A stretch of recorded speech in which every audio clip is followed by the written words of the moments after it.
Hola, ¿cómo están? Bienvenidos a un nuevo video de Partisapiens. Después de que no subía videos así de Partisapiens filmados, que yo filmándome, editando y todo esto, desde hace un año que no subía. Y sí subí unas clases que son de las tertulias de pensamiento, que son las clases de filosofía y pensamiento artístico que yo doy todos los años.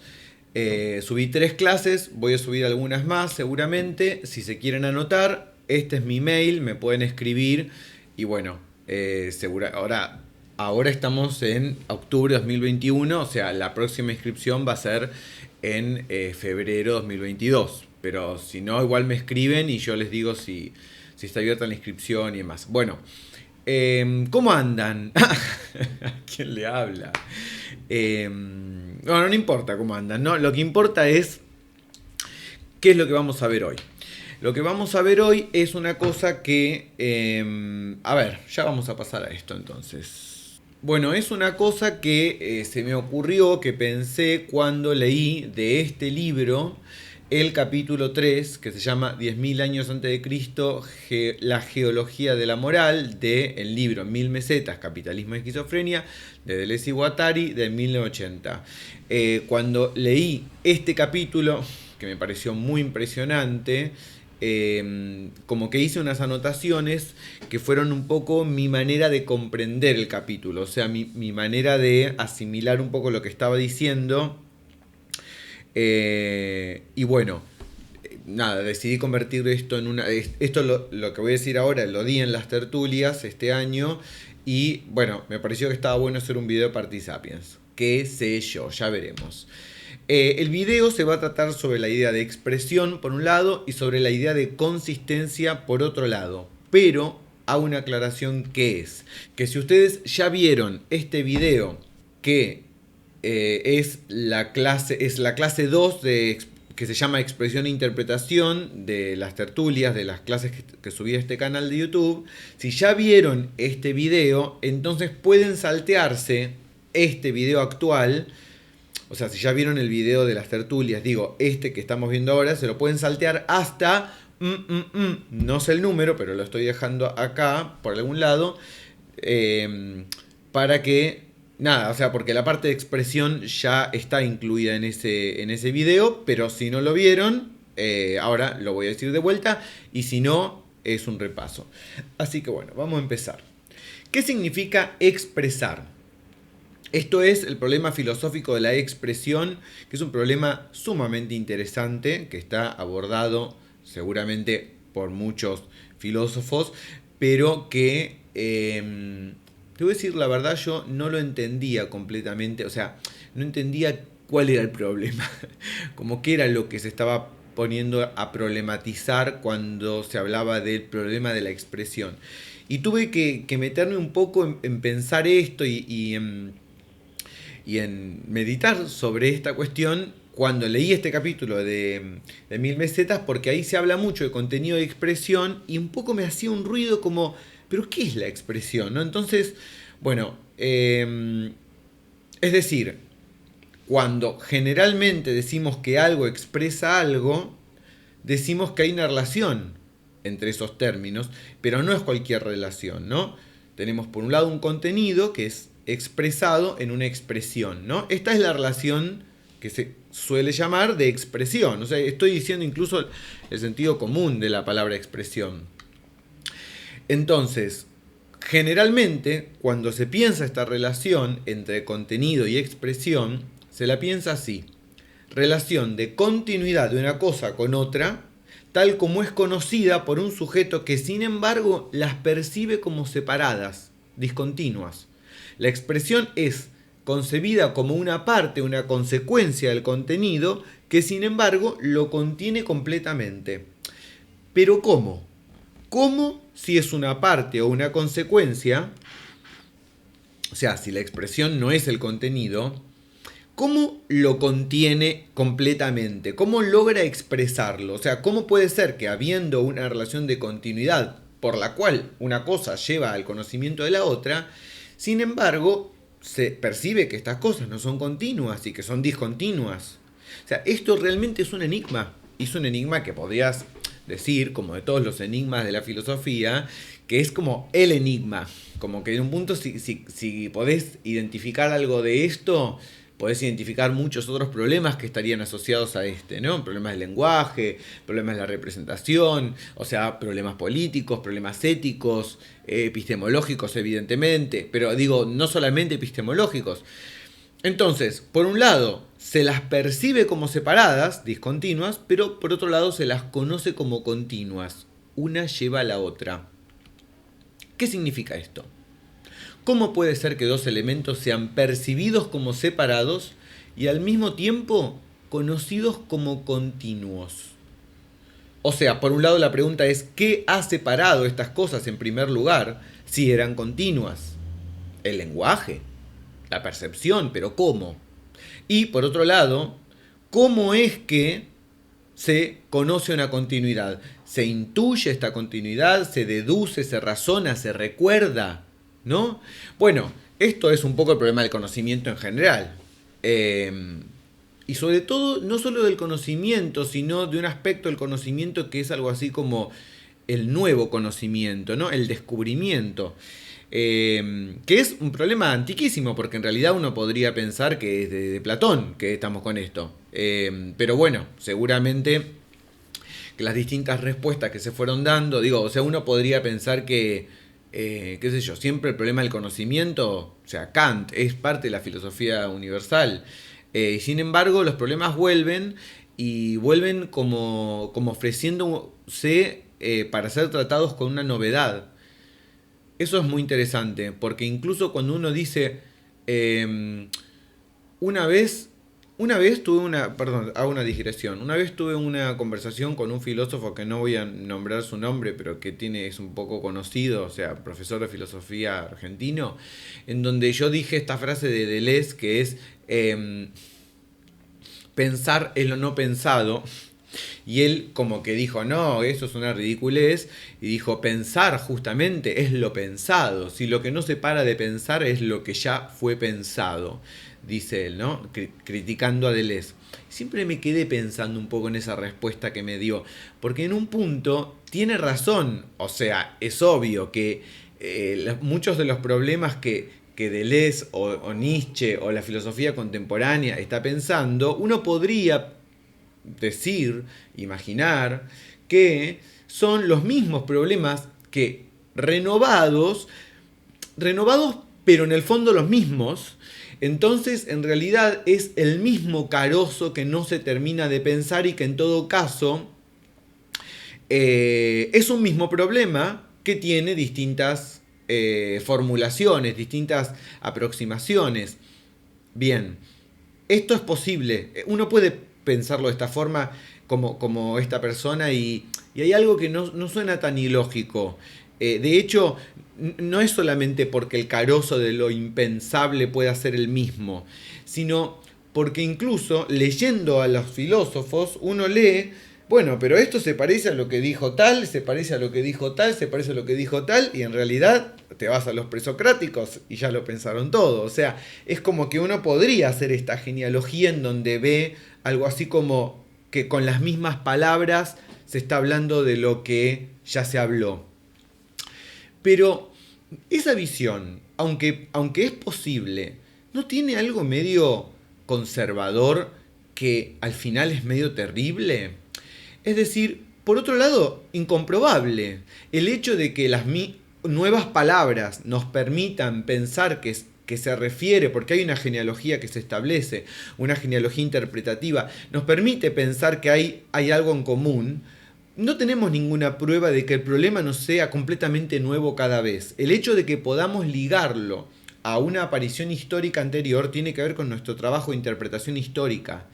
Pero tampoco estoy diciendo que es necesariamente un problema nuevo, pero no tenemos una prueba de que no es un problema nuevo. Por otro lado, o sea, el eterno retorno.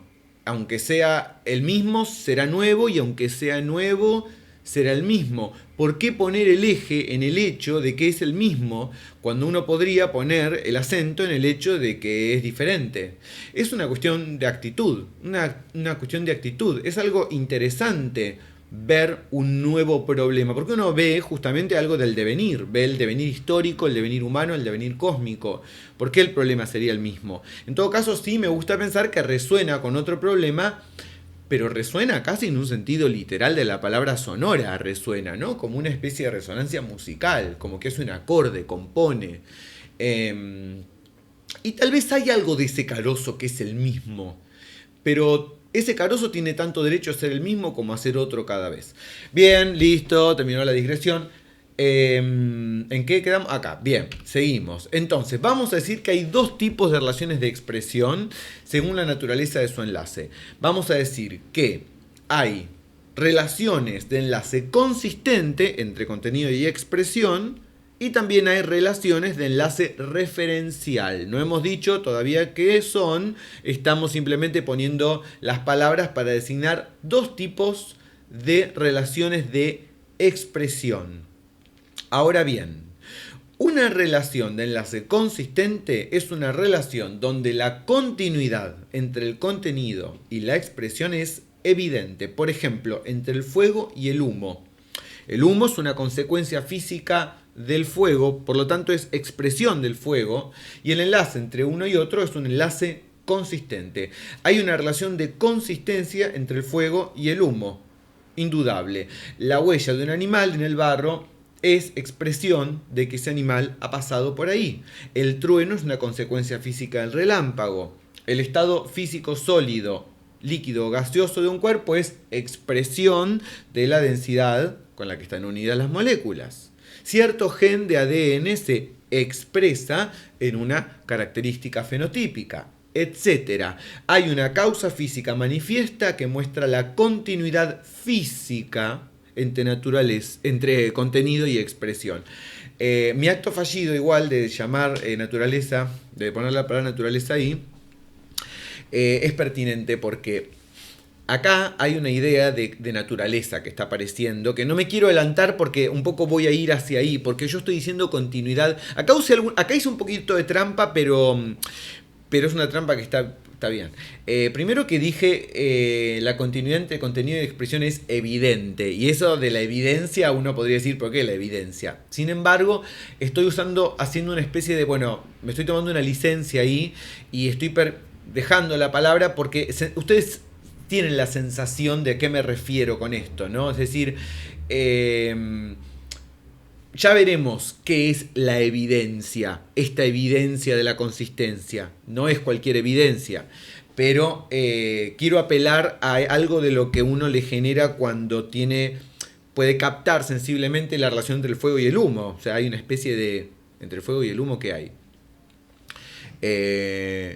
Y por otro lado, estoy metiéndome con una idea que voy a complejizar un poco más adelante, que es la idea de causa física, pero que además de tener la idea de causa, tiene la idea de física, que remite a la palabra naturaleza. Como sabemos, physis, de donde viene la palabra física, en griego significa naturaleza, o sea que acá uno podría estar trayendo una cierta idea de naturaleza. Lo dejamos, si quieren, como para el final del video, a ver si surge volver sobre esto, pero bueno.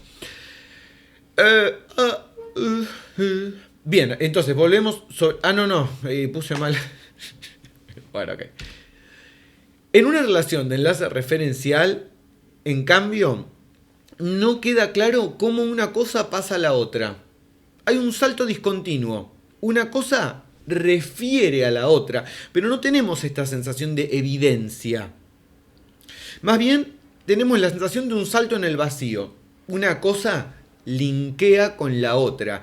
Y acá estoy usando la palabra linkea y obviamente que uno es un poco que está bien, porque la sensación que uno tiene cuando toca el mouse, cuando uno hace clic en enlaces en internet, uno tiene la sensación medio mágica de que eso va hacia otro lado y no tiene una comprensión de la física de esa continuidad. A uno le parece que hubiera un salto en el vacío. Es como un poco lo que pasa con el lenguaje, ¿no? Y en general es el estatuto de los signos lingüísticos y simbólicos en general, donde nos cuesta explicar bien cuál es la causa real, física, que hace continuar una cosa con la otra. Por eso Saussure dice que la relación entre significante y significado es arbitraria, para designar justamente en esta idea del arbitrio, digamos, este agujero causal que, sin embargo, no deja de referenciar una cosa con la otra. O sea, alrededor de un agujero causal, sin embargo, siempre una cosa linkea con la otra. Siempre una cosa refiere a la otra. Ahí están unidos, que no podemos ver bien cómo. Bueno, esto es un enlace referencial. Ahora, en realidad todo enlace es en el fondo consistente. Ya esto implica tomar una posición. No existen los enlaces referenciales más que una mutilación de un enlace consistente, ¿no? Es decir, siempre habría una explicación causal física material real de por qué una cosa está unida con la otra.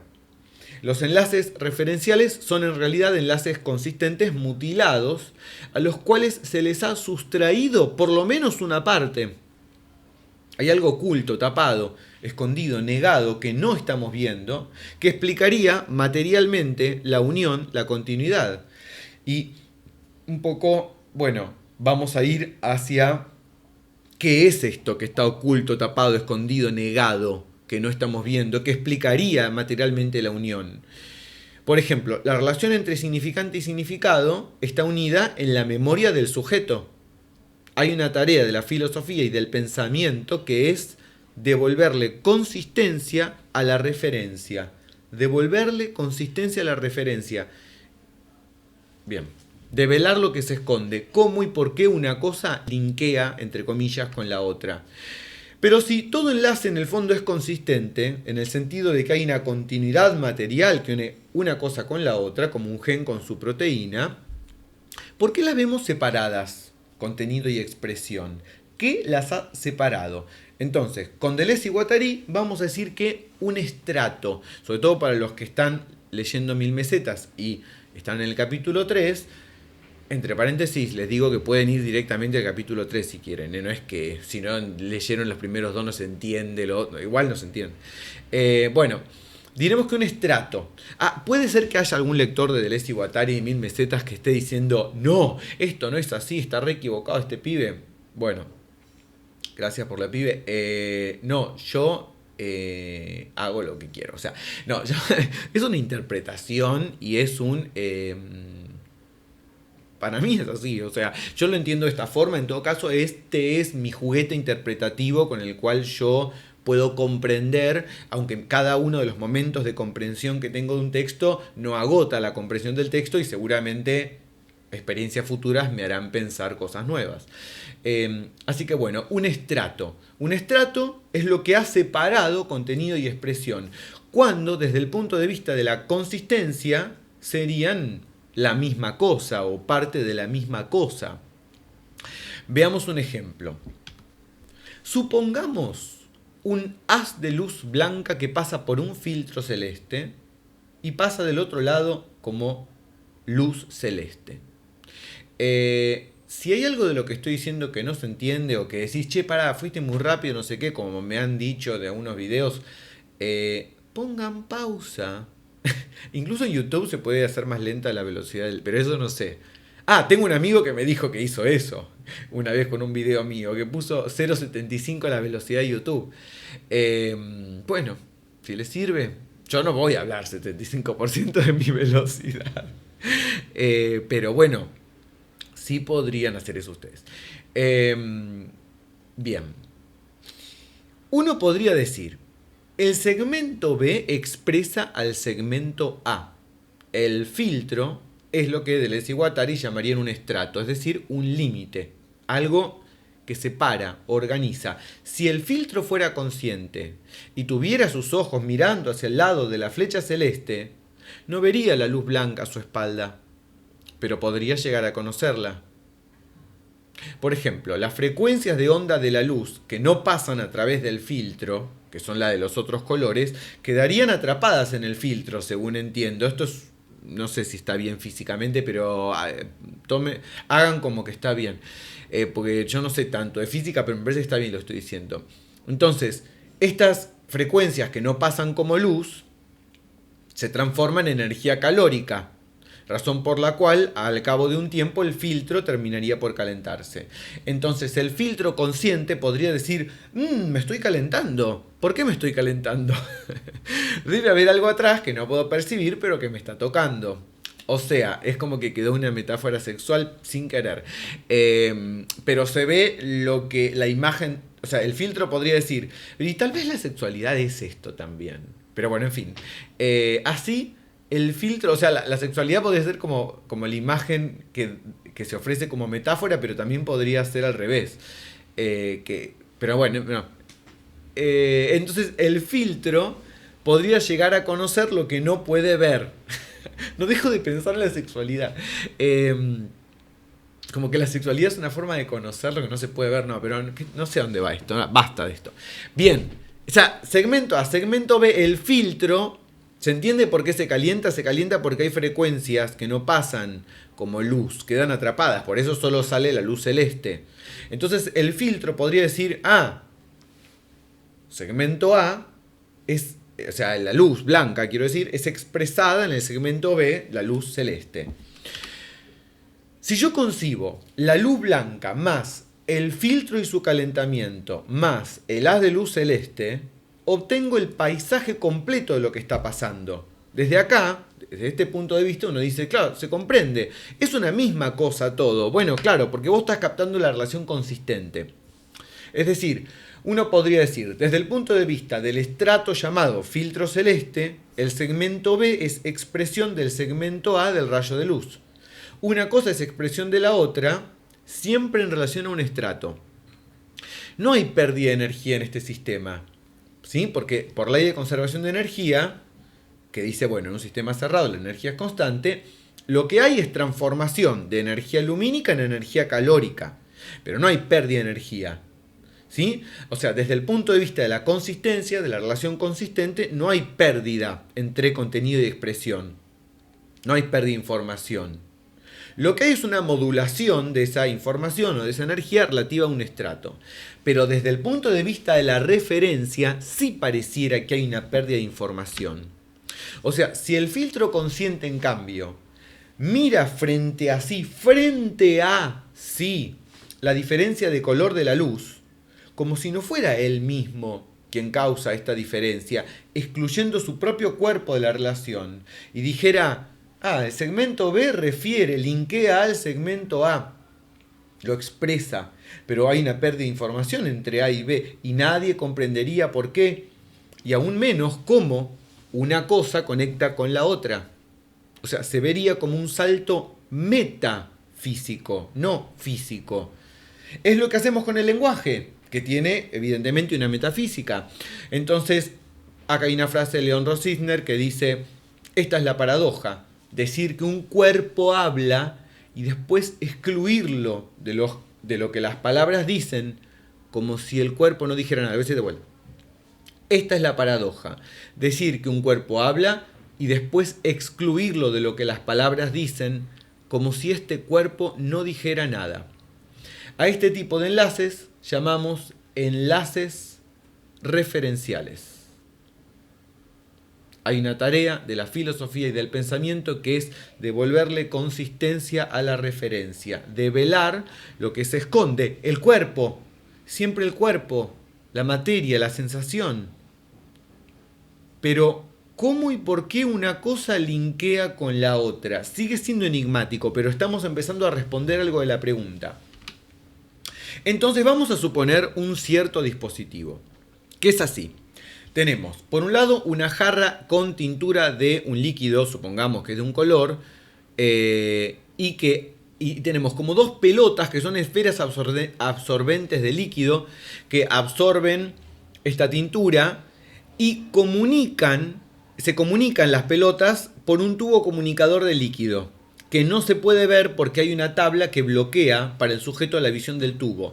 O sea, el sujeto, por ejemplo, ve como uno vierte el líquido sobre la pelota 1 y luego la pelota 2 se tiñe también del color, pero no no puede ver el tubo comunicador, ¿no? Ahí tenemos el sujeto de conocimiento, bien. O sea, yo me inventé este dispositivo para pensar algo justamente de la relación consistente y de la relación referencial pensadas para, bueno, para pensar qué es la consistencia y qué es la expresión.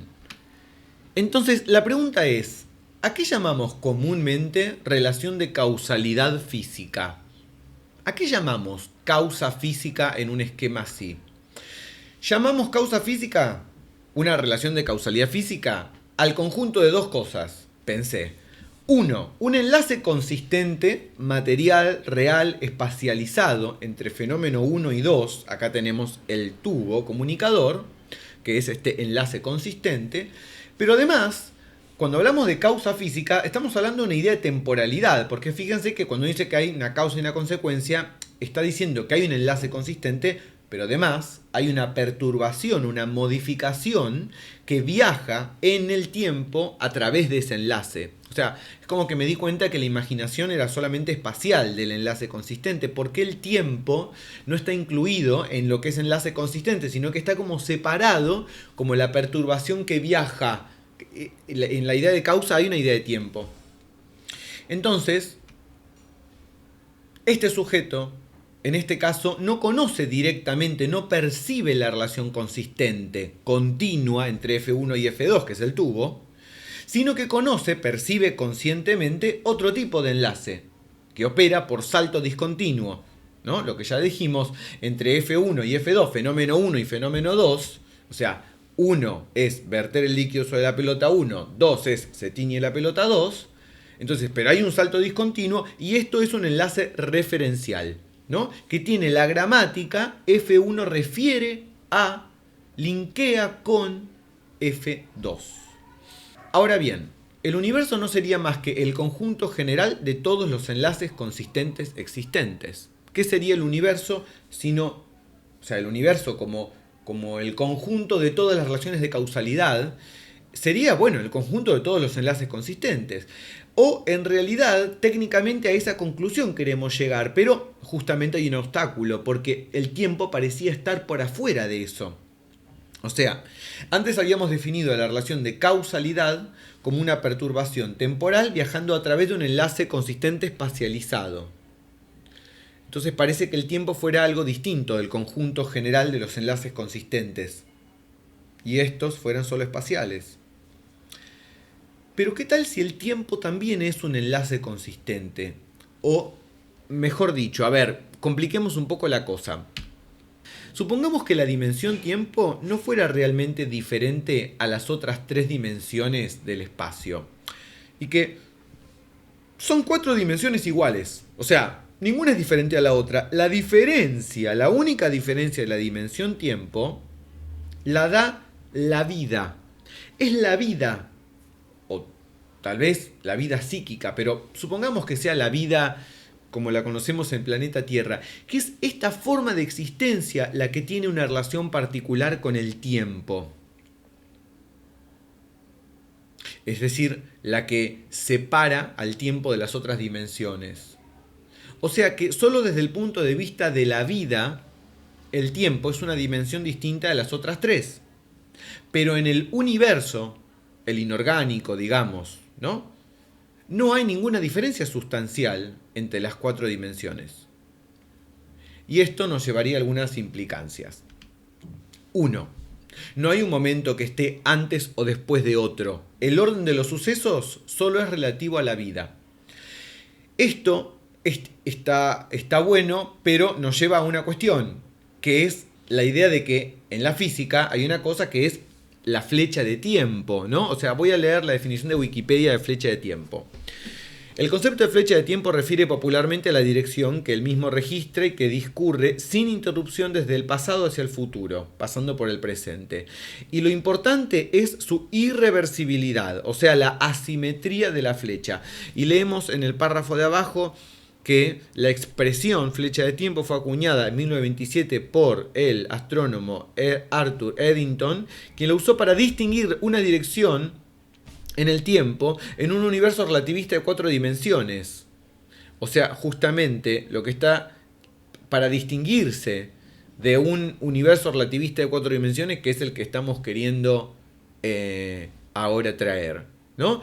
Y aclaramos esto, actualmente la física, según entiendo, si hay físicos acá escuchando me dirán que no, pero bueno, actualmente la física puede sostener teóricamente la idea de que el tiempo en sí tiene una dirección y no va para los dos lados, o sea, que tiene una asimetría en la flecha temporal, por la segunda ley de la termodinámica, es decir, porque el universo se está enfriando al volverse cada vez más entrópico, ¿no? La entropía. La segunda ley de la termodinámica sostiene que en un sistema aislado, la entropía, es decir, la tendencia al desorden de todo sistema organizado, es más compleja la definición, pero bueno, discúlpenme que la simplifiqué, solo puede incrementarse con el tiempo y nunca disminuir. A medida que el tiempo pasa, todo sistema se vuelve entonces más frío y desordenado. La consecuencia inmediata de esto es que esta asimetría entre la mayor y menor entropía puede servir empíricamente para distinguir pasado y futuro. ¿Está bien? O sea, esta sería la razón que un físico dice, no, pero hay una prueba física de que el tiempo no es lo mismo para un lado que para el otro. La entropía, segunda ley de termodinámica. Bien. Pero lo que estamos diciendo nosotros es que el universo podría estar conduciéndose hacia un grado de entropía mayor o menor. A entropía mayor es como lo siente la vida. O sea, que es la vida la que tiene algo que es lo que hace ver esa dirección del tiempo. Lo único que podemos decir de los sucesos es que están lejanos entre sí o contiguos. Lo mismo que diríamos de los lugares en el espacio. No hay ningún ahora en el universo. El ahora es relativo a la vida. No hay una hora real en el universo inorgánico. Todos los ahora tienen igual derecho a ser ahoras. Ahora no es un momento, una línea temporal. Ahora es una actitud de la vida en relación a la materia. Bueno, esto lo dice Bergson, por ejemplo, bien. Y seguramente otros antes, que yo sepa, bueno, yo lo asocio a Bergson este pensamiento, pero bueno. Entonces, si pensamos en las relaciones de causalidad sin la noción habitual de tiempo, es decir, como dimensión separada, ¿no? El tiempo como dimensión separada de las otras 4, volvamos a pensar la idea de causalidad. ¿Qué significaría que una cosa sea causa de otra si las 4 dimensiones son indistintas entre sí? La misma perturbación que vemos viajar a lo largo del tiempo no sería más que una sucesión de puntos en consistencia, en composición consistente, en relación consistente. Las perturbaciones temporales serían como perturbaciones espaciales y el conjunto de los sucesos temporalmente ordenados no sería más que una gran composición estructurada en cierta forma, tal como se componen los cuerpos en cualquiera de las 4 dimensiones. ¿Se ve esta idea de que ahí tenemos el gran compuesto? Que no es una cosa que pasa, o sea, una forma de existencia que no separe al tiempo de las otras dimensiones espaciales, vería a la materia ordenada en el tiempo tal como nosotros la vemos en el espacio. Y ahí obtendríamos este gran compuesto.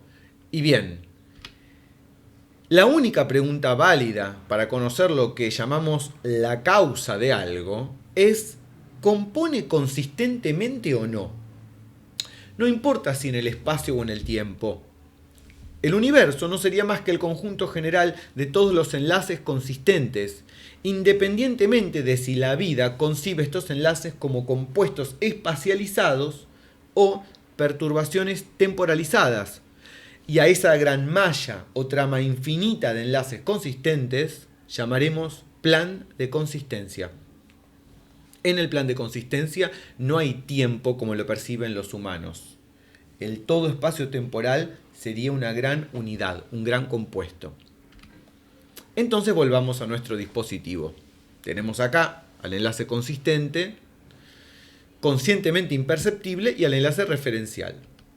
La primera cuestión que le podemos preguntar, digamos, a este dispositivo es: ¿qué son los enlaces referenciales? Pero bueno, no fue la primera cuestión. Pero bueno, una cosa que le podemos preguntar es, que es un poco el enigma al que queremos ir, ¿no? También, ¿qué son los enlaces referenciales? El enlace referencial tiene una fórmula que es F1 linkea a F2, pero no sabe más que eso. Entonces yo planteo 4 preguntas, que son: 1. ¿A qué se debe el carácter discontinuo entre los fenómenos en los enlaces referenciales? ¿Cómo es que a pesar del carácter discontinuo el sujeto logra asociar finalmente el uno con el otro? ¿Cómo se relacionan los enlaces referenciales con los enlaces consistentes? Y 4. ¿En qué sentido los enlaces consistentes son conscientemente imperceptibles, pero sin embargo conocidos? Y yo ya voy adelantando la respuesta que ahora voy a explicar, pero ya la voy indicando acá, porque hay una respuesta para cada una de estas preguntas. El carácter discontinuo se debe a los órganos. ¿Cómo es que se logra asociar finalmente? Por la memoria. ¿Cómo se relaciona el enlace referencial con el enlace consistente? Por la doble disminución que ahora vamos a ver. ¿En qué sentido los enlaces consistentes son conscientemente imperceptibles, pero sin embargo conocidos? Por la intuición, que es sin órganos. Acabo de adelantar, pero ya tiro como más o menos el mapa de lo que viene ahora. Los enlaces referenciales son posibles gracias a la memoria del sujeto, que ha visto sucederse el F1 y el F2, fenómenos, en ese orden, varias veces en su vida, y ahora solo opera en él una asociación automática entre dos elementos discontinuos, como entre el significante y el significado, el sonido rosa y el recuerdo del rosa o de una rosa. La consistencia del enlace referencial es la memoria del sujeto. Sin la historia del sujeto y su memoria, los enlaces referenciales se verían mágicos, metafísicos, inexplicables. Como dice Bergson, nuestra representación del mundo, en este caso, nuestro enlace referencial, es igual a la materia del universo, lo real, pero disminuida en un primer aspecto, que solo captamos o retenemos del universo, de la materia, lo que involucra nuestros órganos de percepción. Es decir, a nosotros como sujetos, lo que puede afectarnos o lo que podemos afectar. Eso es lo que percibimos del universo, lo que está dentro de nuestro horizonte o campo de afectabilidad. Cuando percibimos conscientemente el mundo, lo que vemos es un espejo. Es decir, el mundo objetivo frente a nosotros, y recalco este frente a porque es como el filtro que se separa. Este mundo no sería más que de la materia, lo que involucra nuestra capacidad de afectar y ser afectados a través de nuestros órganos.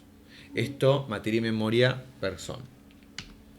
Entonces, ¿qué es lo que separa las cosas frente al sujeto? Nuestros órganos, que son los estratos del organismo que determinan el modo en que se conecta algo de nuestro cuerpo con algo del exterior. Es decir, la organización fisiológica de nuestras capacidades motrices y perceptivas. Llamaremos al conjunto general de los enlaces referenciales plan de referencia, por oposición al plan de consistencia. Es el conjunto de los enlaces referenciales. Ahora, nótese una cosa. El enlace referencial sustrae al sujeto de la ecuación. Porque, ¿qué dice? F1 linkea F2. No hay sujeto ahí. Acá tenemos la segunda disminución, la segunda sustracción. O sea, no solamente del mundo vemos lo que afecta al sujeto, sino que además luego el sujeto es quitado de la ecuación, ¿no? El plan de referencia es el mundo objetivo tal cual nos lo representamos frente a nosotros, como lo describe la ciencia, es decir, el mundo sin sujeto. Como si el científico no estuviera ahí observándolo y describiéndolo. Como un sistema discontinuo, porque se produjo por la discontinuidad propia del sujeto, de sus órganos de percepción, discontinuo de partes, bloques, formas y sucesos que en nuestra vida hemos aprendido a considerar como un todo coherente, aunque sospechoso. Cada vez que hablemos del mundo objetivo, nos referiremos al mundo referencial, el plan de referencia, el sin sujeto. Esta barrera, naranja, es, supongamos, de metal. Esto significa que es opaco a la vista humana. Esta opacidad del metal no es absoluta, sino que es relativa al ojo. El órgano ojo o el estrato ojo, está bien esta aclaración, porque alguien podría decir, pero no, la opacidad del metal es absoluta. No, pero no es absoluta. Eso es una condición. ¿Qué significa opaco? Opaco es que no deja pasar la luz visible. Visible es del humano. O sea que la idea de opacidad no es absoluta. No pertenece al universo sin el humano. El órgano ojo o el estrato ojo no es una parte del cuerpo, sino un modo de relación entre una condición molecular del funcionamiento del ojo y una condición física del medio externo. En este dibujo, la barra naranja formaría parte del sistema o estrato órgano-ojo. Este es el órgano-ojo, todo este conjunto, no solamente el globo ocular o el sistema dentro de mi cuerpo. El órgano-ojo, en el sentido del leseano artodiano de la palabra, incluso tal vez bersoniano, ¿no? El estrato, para mí la idea de órgano de Deleuze es un poco de artodiana, un poco bersoniana. Pero bueno, no sé, me parece. Bueno, es todo este conjunto. Un sujeto no es más que un conjunto de estratos u órganos. Esto es muy importante. Esto es un sujeto y nada más. Esto responde a la pregunta por el sujeto con un no hay sujeto. Hay estratos. No es que hay primero un sujeto y luego su cualidad es tener estratos. No. Los estratos lo definen primeramente. En el plan de consistencia no hay sujetos. Esto es muy importante. Definir al sujeto por sus estratos. Ahora bien, la pregunta que queda es, ¿cómo es que entonces un sujeto puede ampliar el plan de referencia, accediendo a cierto conocimiento nuevo? ¿Cómo puede el científico, o el filósofo, o el artista, o el que sea, descubrir nuevas ideas? Si fuera por el plan de referencia, solo valdría lo que ya está memorizado, lo que existe y ha existido. Recordemos esto, en el plan de referencia, los enlaces consistentes están disminuidos 2 veces. Porque solo se sabe del enlace consistente lo que entra dentro del campo de afectabilidad de los órganos del sujeto. Y segundo, porque además el sujeto ha sido luego sustraído de la ecuación F1 linkea F2 para la conformación del mundo sin sujeto, el mundo objetivo. Y por esto el mundo es incoherente.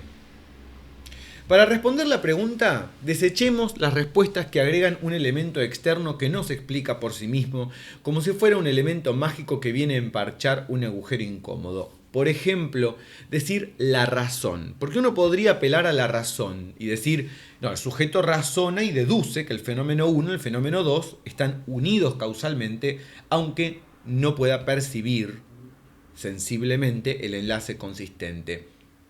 Bien, pero ¿qué es esta razón? ¿Cómo podría reponer una conexión que se ha roto por los órganos, aunque no reponerla tal cual era, sino en una versión disminuida, representada? ¿Cómo? Es decir, si la razón es lo que nos permite conectar con un fenómeno que no percibimos, entonces la razón tiene una parte que consiste con aquello que deduce, y esa parte sería una parte irrazonable de la razón, porque no está siendo razonada. O sea, la razón tendría una especie de carozo loco, y lo tiene.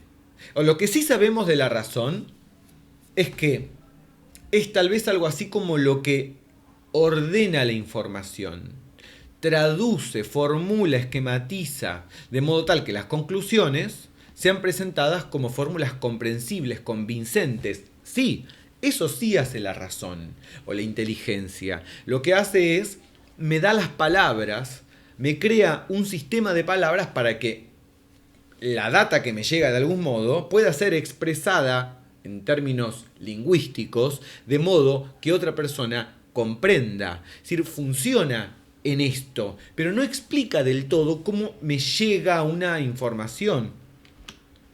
La razón pareciera ser más bien el arte de adecuar cierta información a formulaciones simbólicas coherentes. Pero ¿de dónde viene la información? No lo responde.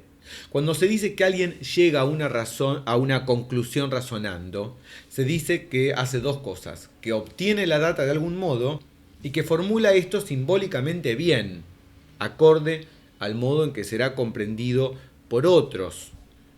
Pero el misterio está ahí. ¿Cómo es que obtiene la data? Entonces me voy a Newton, porque me pareció que estaba bueno terminar este video con esta imagen que es la de Newton. Una imagen paradigmática, interesante y muy poética, si lo quieren pensar también. En el año 1665, a los 23 años, Newton había conseguido su primer grado académico en la Universidad de Cambridge. Al poco tiempo estalló una plaga que le hizo volver al hogar materno. Retirado en su pueblo natal, se concentró totalmente en sus investigaciones y durante esos años elaboró el núcleo de sus más importantes descubrimientos. Fue en este lugar donde cayó la famosa manzana que disparó en su mente la idea de la gravitación universal. ¿Podemos reconstruir esta escena? Newton, sentado bajo el manzano, reflexiona sobre los mecanismos del mundo y entonces cae la manzana de la rama de un árbol. ¿Por qué? Piensa Newton. Que se cae atraída por la Tierra ya lo había dicho Galileo, y esto ya se había denominado gravedad.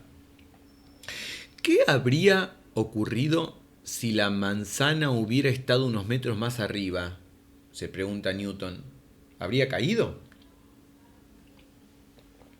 ¿Y si hubiera estado un poco más arriba? ¿Hasta dónde llega esa fuerza de gravedad? ¿Llegará hasta la Luna? La Luna. Si la atracción terrestre alcanza la Luna y tira de ella hacia sí, eso significa que la Luna también se está cayendo. La misma fuerza que tira de la manzana es la que hace girar a la Luna alrededor de la Tierra, concluye Newton. Es decir, no hay una fuerza especial para los astros y otra para las manzanas. La fuerza que mueve la Luna alrededor de la Tierra es exactamente la misma que hace caer la manzana al suelo, la gravitación.